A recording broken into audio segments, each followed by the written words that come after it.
Okay, good afternoon. Good Labor Day afternoon.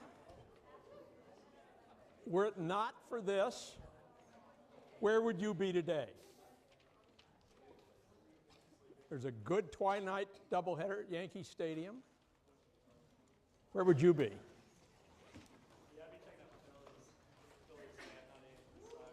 All right.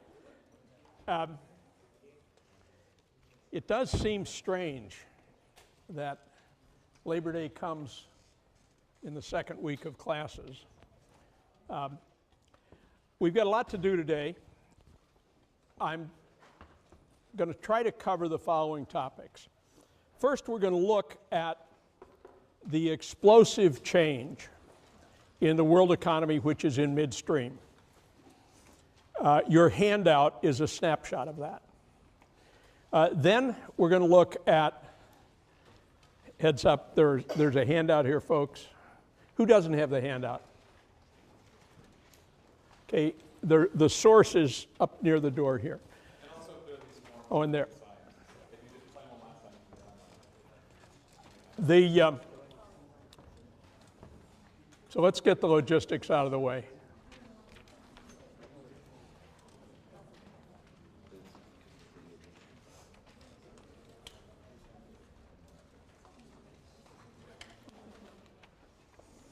Okay, everybody has the handout?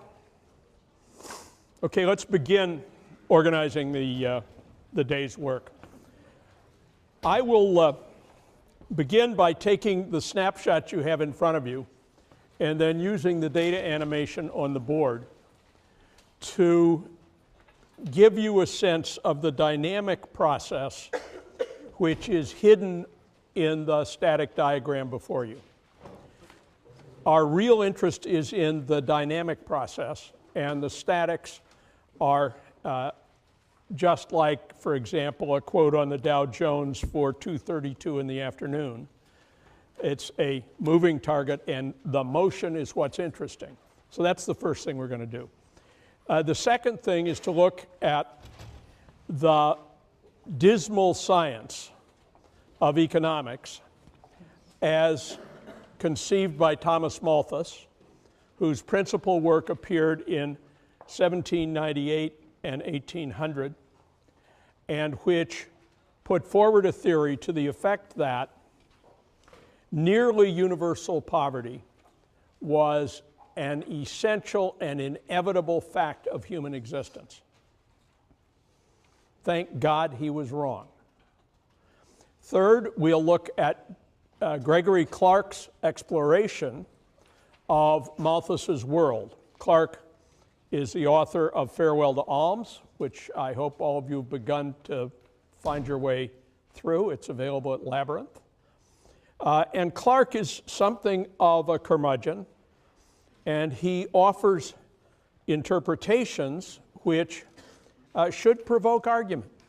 For example, he interprets the demography of England in the Malthusian period, before the great surge in the economy, in essentially Darwinian terms.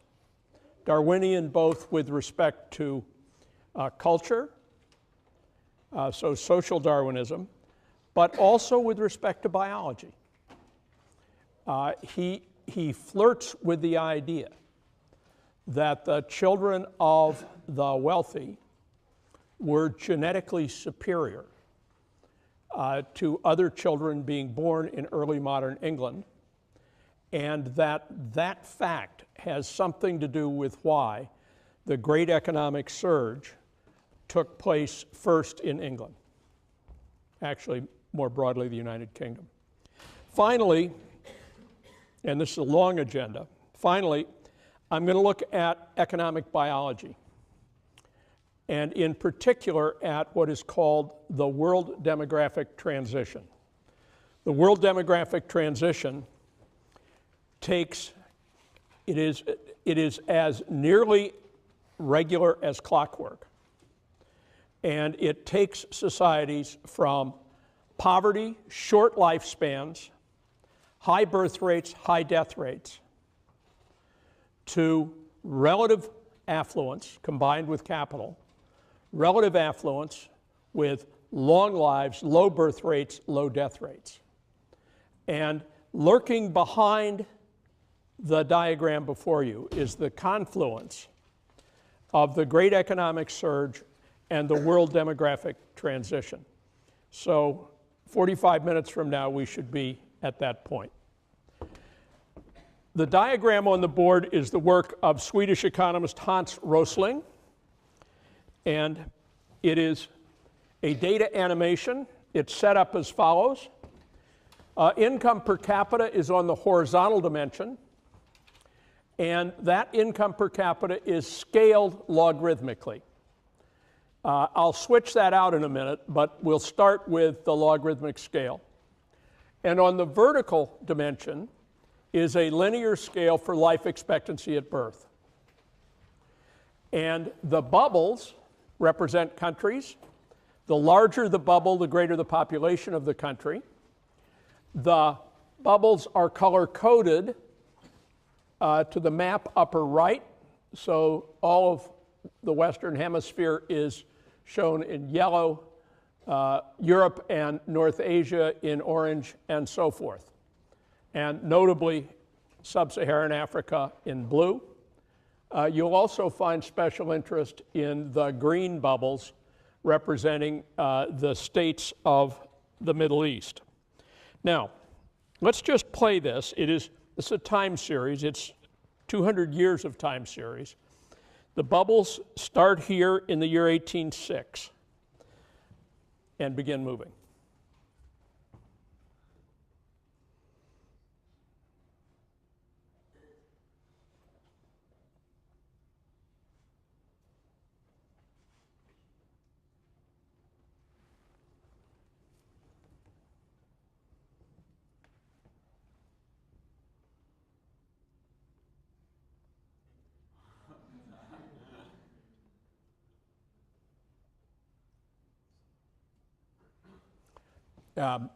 Yes, you're going to need a mic. Let's hand it to you.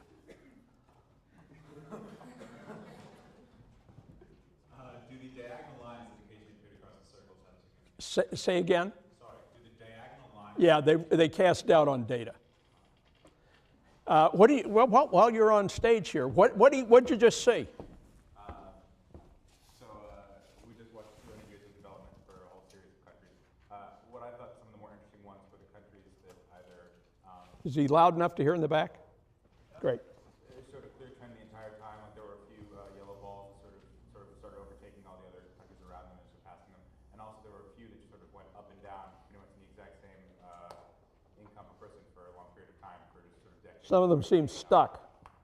And was it mainly yellow balls, or were there some orange balls out there? No, like the ones going up and down the most at one income per person. No, in the ones that were in the lead. There was a bunch of orange. There was just a couple yellow.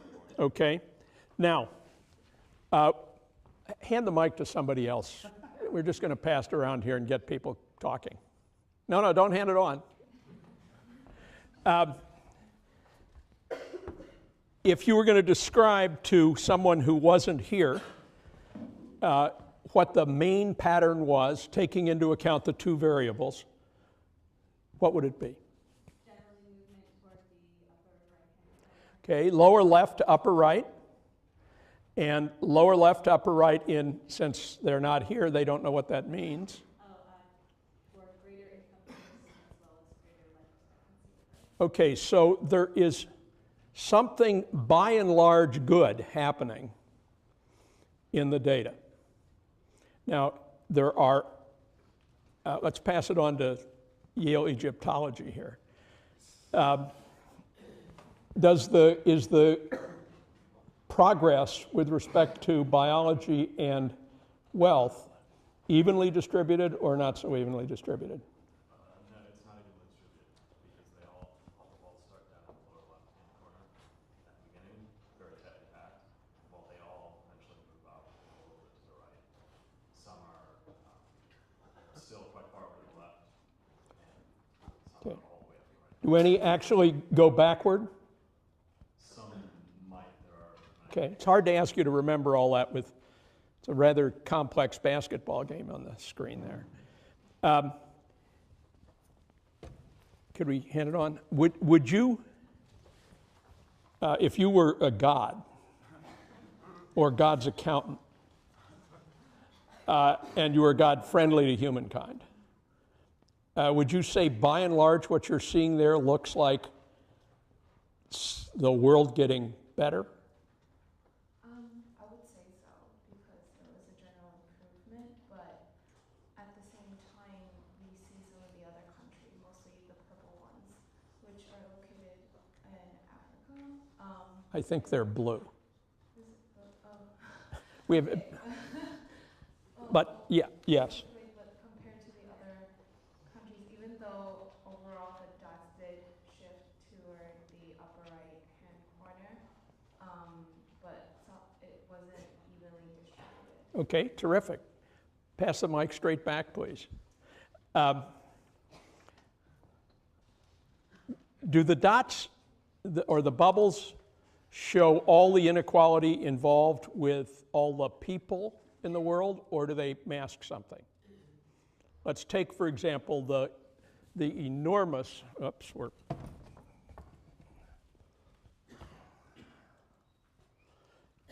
look at the very large light blue bubble center stage. It represents India. And as far as we can tell from this graph, everybody has the same income and probably works for Wipro in Bangalore. But in actual fact, I don't know, do you know anything about India? I'd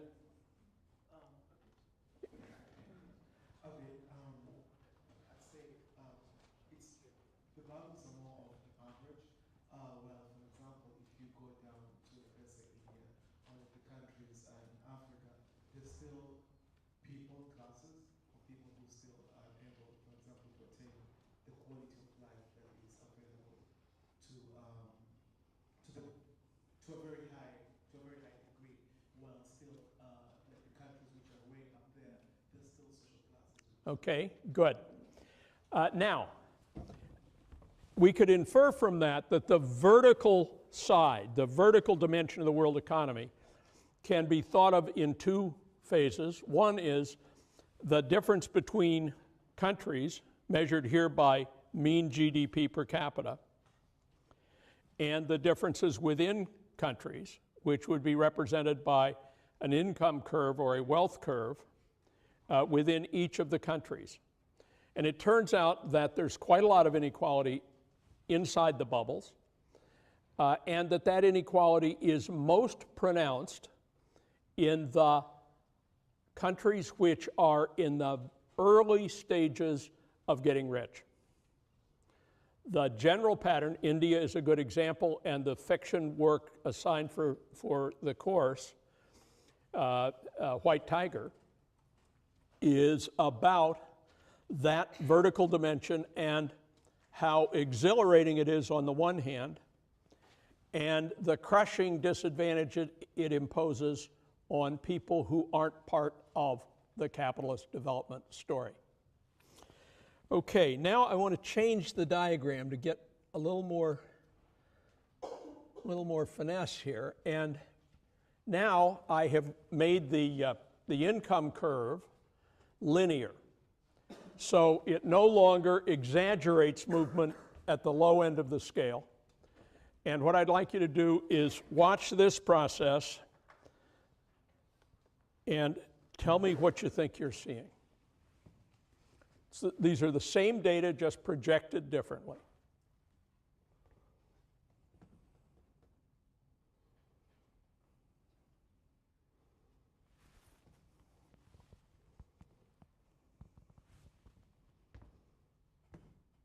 Now watch for some shooters.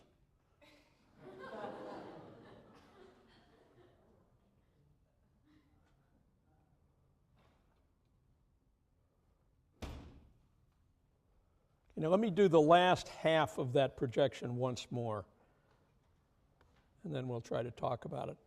Could we get a mic up and going in that section, please? Okay, we're going to play from, let's go around 1900 here.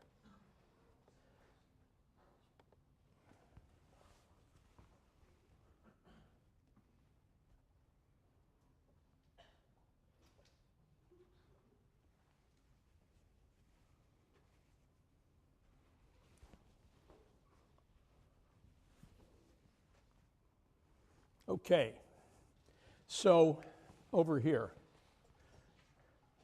who's got the mic? Can you describe the path that the vast majority of the countries follow?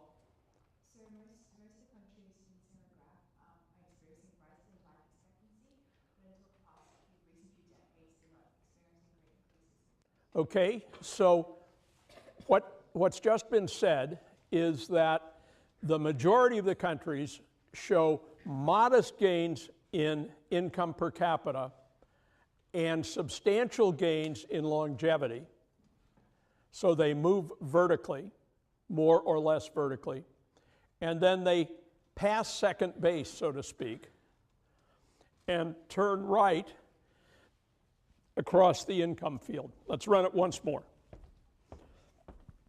And I'm going to pass the mic, please. I'm going to ask the next person to take a shot at what countries are the shooters, which defy what I just said.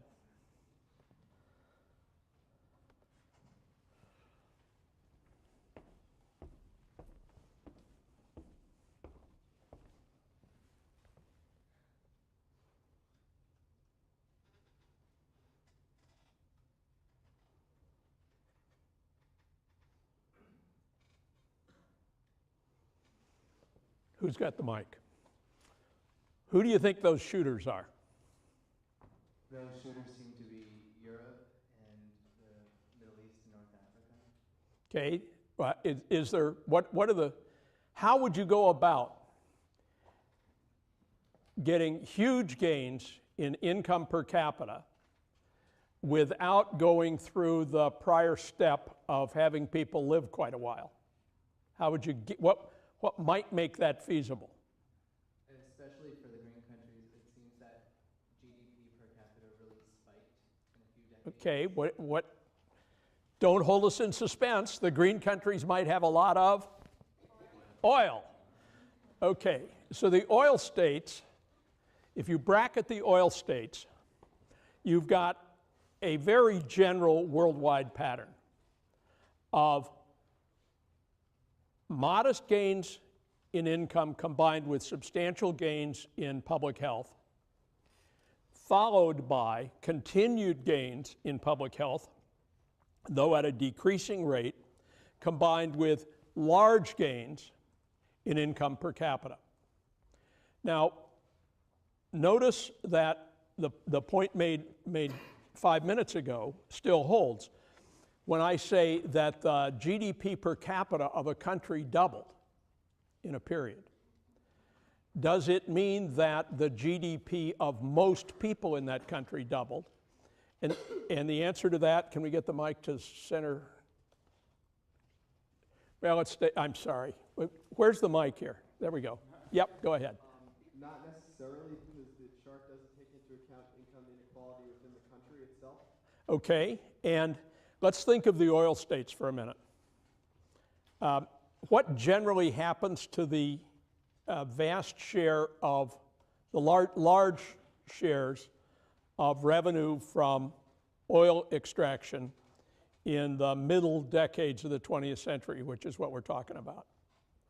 It remains concentrated in the hands of a few, like, politically connected individuals probably ruling the country. Okay, they either remain in the hands of a local elite, for the most part, or they are siphoned off by a large international energy company. But the vast majority of people in such a society often don't benefit very much from that. And that becomes a huge issue in world politics and in attitudes toward capitalism. Okay, the URL of this data, and I've explored here less than 1% of its potential, is www.gapminder, one word, small letters, .org.com. And it is a resource I would like you to use in the background for this course. Just out of curiosity, how many of you had used it before? Okay, the rest of you should join in. This is the most useful technique for staying awake while thinking about numbers late at night that I have ever seen. I showed it to grandchildren ranging down to 4, and they all love it. All right. Now, this is the diagram that Clark presents at the beginning of his book. It's taken from Angus Madison, spelled with 2 Ds, who is the lead researcher on everything before 1800 in economic history these days. And literally there are perhaps 50 books that touch on this material, and every one of them is Madison reformulated, resliced. These are the 4 things I told you we were going to do. We've done one of them. Malthus and Clark refer to the left side before the Great Surge. And the biology part about the world demographic transition concerns the movement across from left to right, which stands behind these changes. Okay, now, Malthus and the logic of perpetual poverty. Thomas Malthus was a Cambridge Wrangler, meaning he was at the very top of the student body at Cambridge. He was a fellow of Jesus College. He was a devout Christian, and he was a follower of David Ricardo and David Hume. He was an empiricist. He looked at the world around him and devised a simple model. And Clark makes it a good bit more complicated than Malthus does. And the reason for that is that Clark wants to make it look like contemporary economics.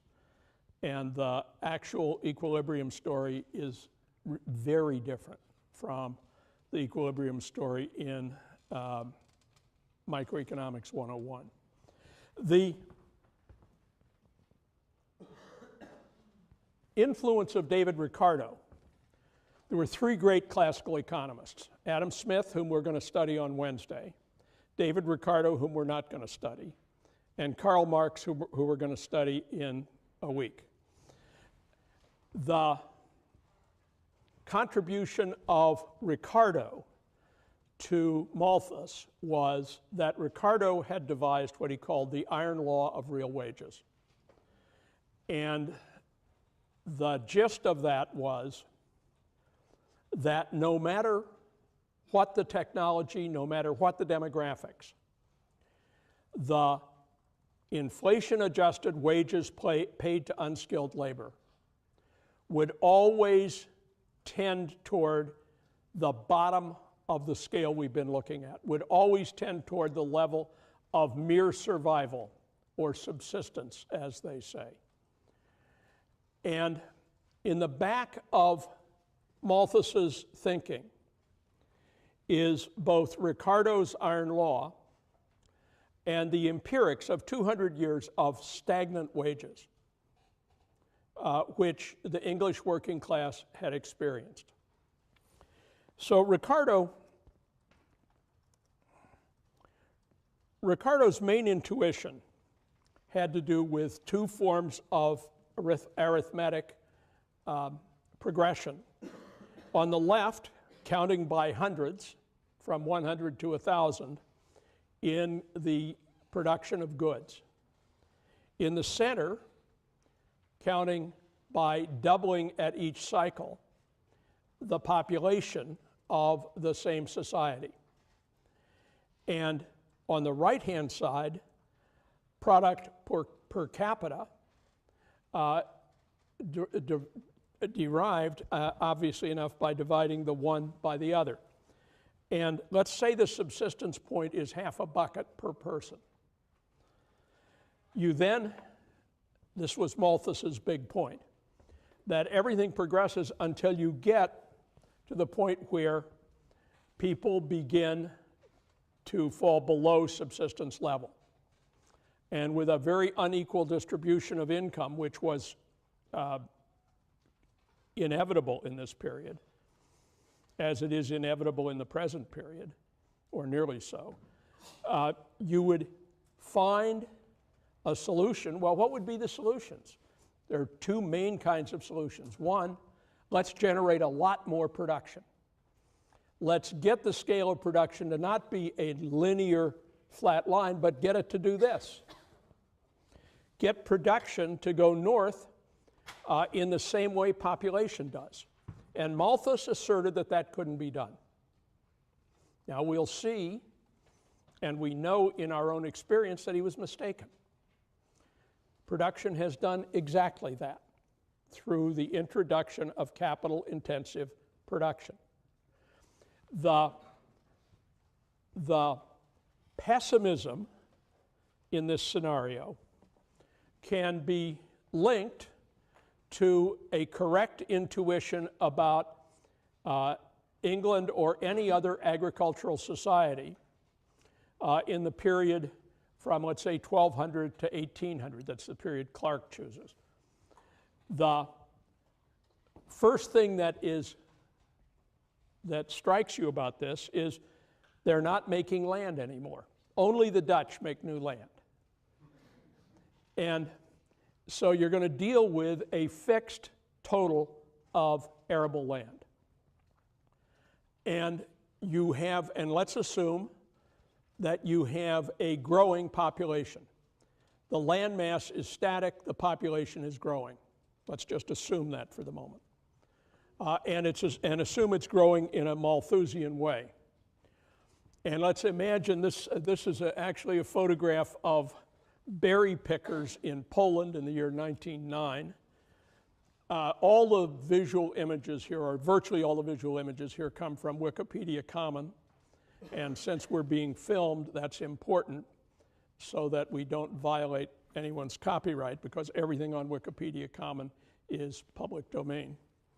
And we get, it's 70s, a little hard to read, isn't it? We get land acre, we've got 100 units of land for this berry farm, and production increases as we increase the number of workers from 1 to 12. It starts at 50 with one worker and ends up at 174 bushels or buckets with 12. So since the land is fixed, the marginal impact of each new worker is a little less than the marginal impact of the worker before. And the blue series boils it down to bushels per worker. And we have cut 50 bushels to 15 bushels by going from 1 worker to 12 workers. Well, now this is all just made up stuff, but it captures the intuition about diminishing returns to intensification of labor. And the constants in this story are land and capital. We're not adding new land, we're not adding new capital. We're just adding new workers to an existing quantity of land. So the intuition that guided Malthus was that as you intensified labor, you got diminishing total returns, the red arc, which implied, by perfectly simple logic, a diminishing rate of production for each worker. And that intuition is really along with the iron law of wages, is at the middle of Malthus's thinking. On the cultural, and who here went to a high school where you learned Latin? Ready for this one? Have we got a mic? Where's the mic for him? If one doesn't lose, another doesn't acquire. Okay, if none loses, no other acquires. No one loses, no one gains. Yeah. So and this was St. Thomas. And St. Thomas was expressing the core conviction of classical Greece, though not Rome, classical Greece and Christianity in the Middle Ages and early modern times. And all the scruples, all the rules about usury being not okay, that is, lending at interest being a biblical violation, all those ideas come from this, that the total wealth produced by and for mankind, humankind, by and for humankind, is essentially a fixed quantity. So that as I get rich, the act of getting rich imposes relative poverty on others. In schematic form, we have a two-person society, and going away from the origin means getting richer. The budget plane is a 45-degree angle where x plus y equals a constant sum. So that movements of getting rich in either direction along that budget plane imply making others poor. And this was a deeply held assumption that the best educated and least educated alike shared. And it accounts partly for the underlying trope in Malthus, and it tells us something about the brilliant originality of Adam Smith and his contemporaries in the Scottish Enlightenment when they said, not so. And if you represent the same thing with three, my artwork is a little limited. You have to imagine that these are three dimensions like the two for me, you, and he, and that we've drawn that the budget constraint as a plane here, and then you have to imagine that the green dot is on that plane. Takes a little imagining. I've stared at it a while. But the point is this, that as you move the dot, it's impossible to make any movement which doesn't disadvantage one of the three people or more. And the general assumption, more or less analogous to zero-sumness in game theory. How many of you have done Ben Pollock's course? Okay. More or less analogous to the zero-sum theory, or to the way small children think about sharing Legos, right? If I put more in my contraption, there are fewer for you to use in your contraption. That is a fundamental assumption in this whole way of looking at the world, and it corresponds to reality most of the time. Most of the time in a low capital, principally agricultural economy, the world acts like this. New gold doesn't emerge. New ways of producing at much higher rates are invisible. And when we get to Marx, we'll see that he puts this rabbit in the hat by the way he defines the value, the exchange value and the use value of goods. He puts this zero-sum condition in by the way he measures labor and uses labor to define the value of everything. So that only by imposing surplus hours of work on the working class can we get richer. Horse feathers, just not true. But that's for another day. Now, Clarke's explorations, excuse me here. Yeah, Clarke,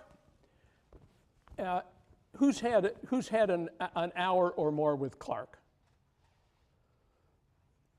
It's a little worrying. We got a mic here?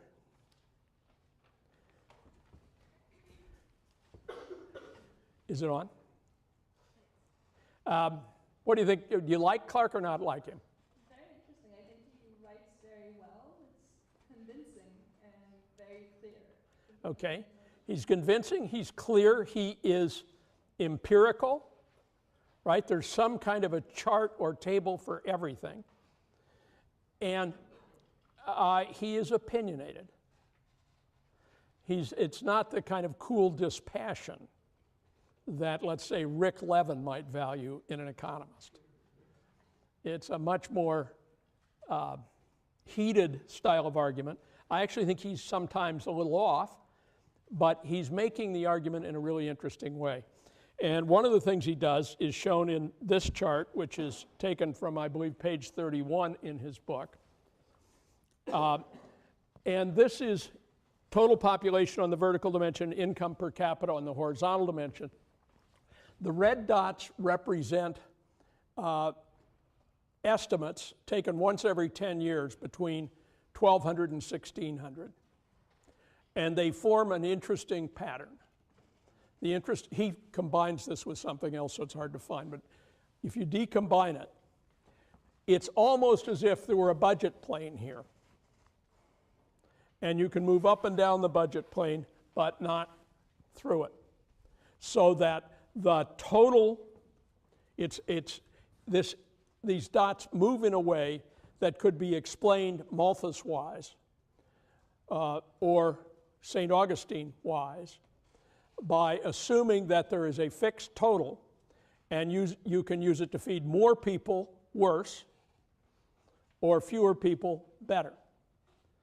And indeed, if you pull out the data for the time of the Great Plague, population goes down and per capita income goes up. Now, how exact do you think our records of incomes in England in 1380 are? Okay, it's a stretch to try and make this highly quantitative. But it's probably not far off. If you then add 1600 to 1800, you get something different. And you begin to get a surge in population that does not correspond to a huge loss in per capita income. So implicit in that is the idea that we are breaking through budget planes, not in big ways, not in elegant ways, but there is something happening which takes us further and further from the central tenets of the Malthusian model. This is Clark on real wages from 1200 on the left to 1800 on the right. And the spike in the middle is at least partly attributable to the influence of population decline in the century before it. And I've drawn it so it looks like a much bigger mountain than it is. It's actually a very gentle swale, and you can find a version of it, no doubt more accurate than mine, in Clark. The consumption patterns of ordinary workers in this period were very modest. Food and drink accounted for 3/4 of spending, and I think this is pretty good empirics. Clothing and bedding, 10%. Housing, heating, light and soap, not much. Life was pretty dark, pretty limited. The level of discretionary spending was very slight. There's a general rule called Engels' law, and this is not the Engels who worked with Marx. This is Ernst Engels, lived in the 1800s, that as real incomes go up, the fraction spent on food goes down. And while that's not exactly a blinding insight, it nonetheless has the advantage of being a true statement. And within food, the proteins, principally meat, to a lesser degree fish, systematically displace starches until you get to our stage of gluttony. The most interesting piece in Clark is his handling of wealth and reproduction. And I will ask you to read it for yourselves, but the gist is this, that the number of surviving children produced in each generation was greater among wealthy families than among poor ones. And it's pretty easy to think of reasons that might be true. For example, money for heating your house and feeding the babies.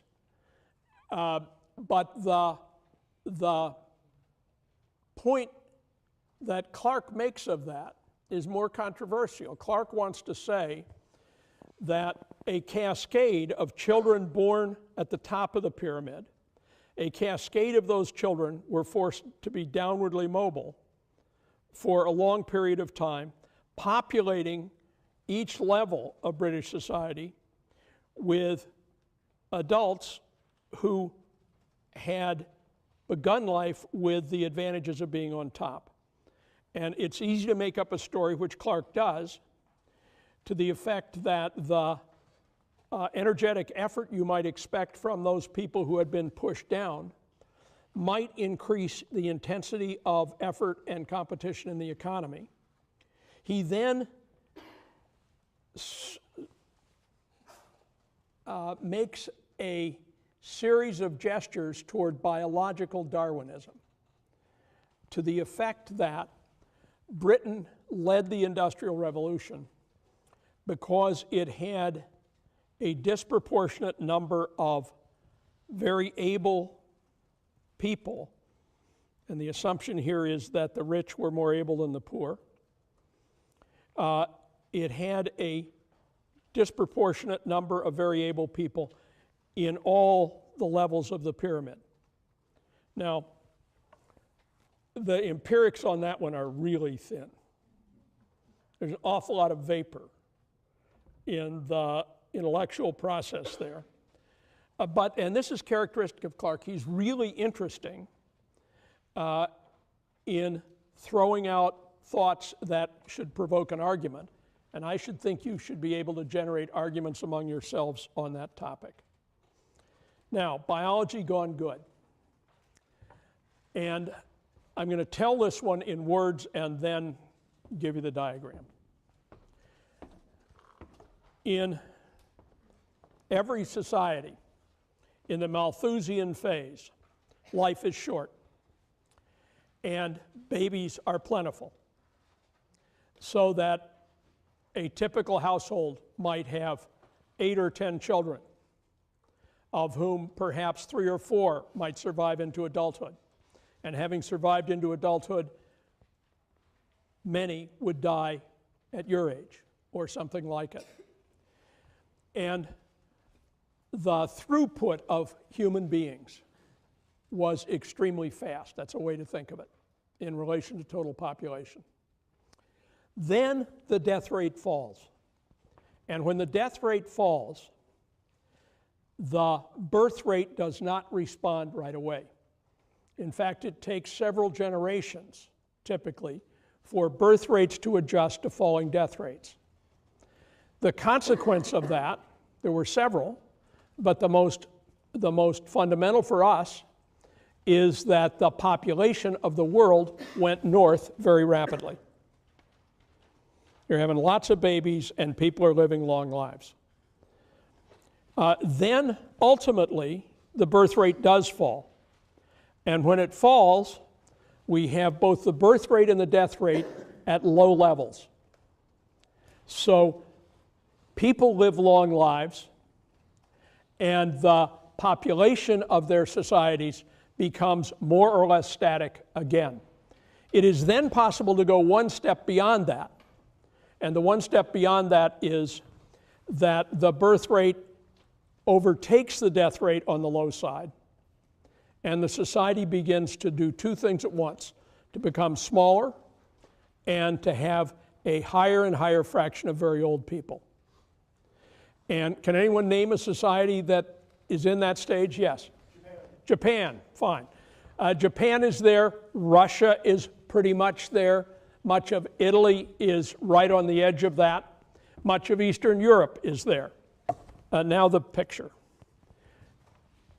This is the population surge in every continent. I'll post the slides, and I'll post them in a way that you can read them next time, I promise. All the continents turn north, beginning sometime after 1800. And that reflects the fact that they are in the progress of the demographic transition.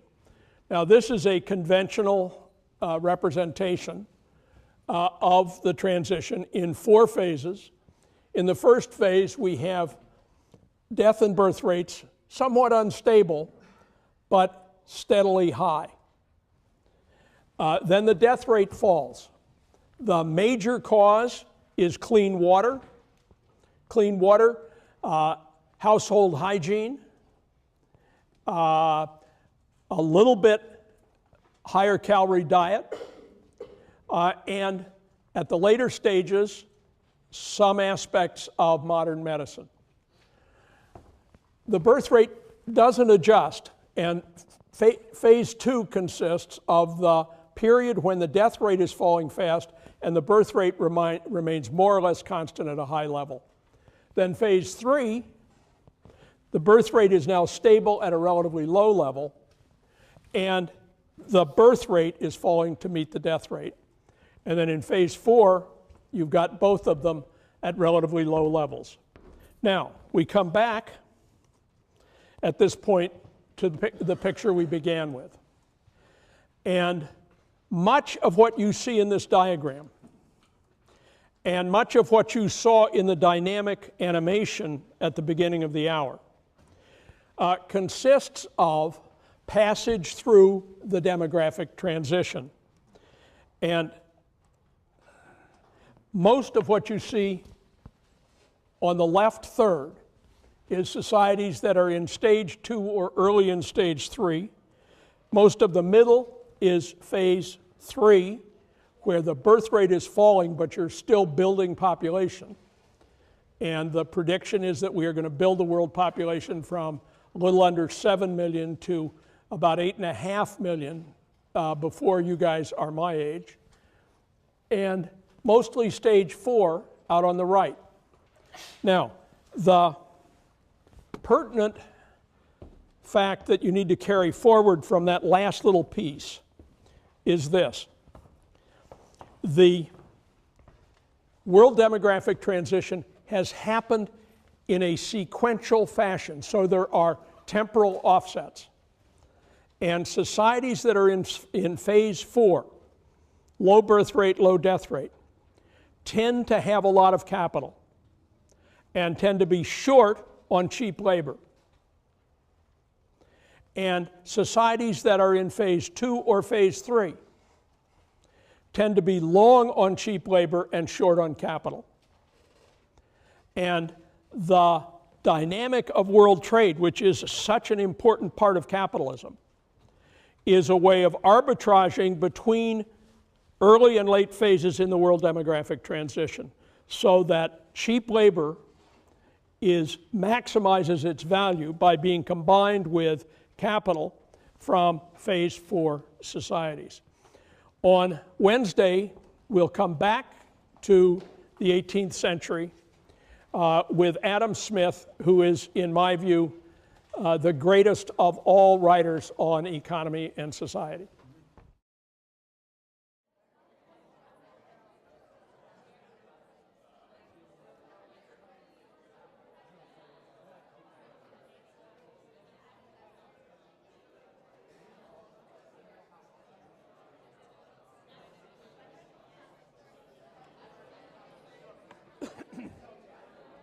Okay, good afternoon. Good Labor Day afternoon. Were it not for this, where would you be today? There's a good twilight doubleheader at Yankee Stadium. Where would you be?